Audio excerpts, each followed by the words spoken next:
สบายดีพวกร้านหูของการไปรษณีย์อยู่บ่ของการไปรษณีย์อยู่ไสพวกร้านโอ้พวกร้านหูดีเนาะเดินของการไปรษณีย์งามบ่โอ้พวกร้านเคยไปเห็นอยู่บ่เออโอ้ขอบใจเด้อไม่ได้พวกร้านยางมีขี้เหงื่อเดี๋ยวก็เอามาถิ่มใส่คู่อยู่นี่เด้อไม่ได้เห็นหมูยังคือกันให้พวกร้านบอกหมูโตๆว่าเอาไปถิ่มอยู่เพื่อนพอก่อนไทยแล้วมีขู่ขี้เหงื่อว่าสิเด้อให้บอกโตๆกันเด้ออ้าวขอบใจเด้อนี่พากันไปโรงเรียนมานี่ขอบใจโชคดีเด้อไปเบิ่งรถก่อนเบิ่งรถคอยยางขอบใจเด้อโชคดีเด้อคอยไปคอยมาเด้อ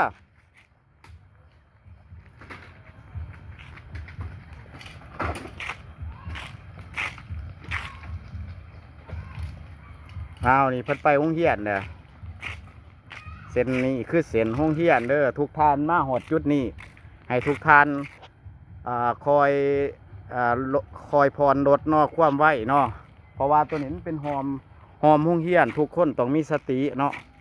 เวลาแล่นรถเนาะขอบใจเด้อทุกท่านโชคดี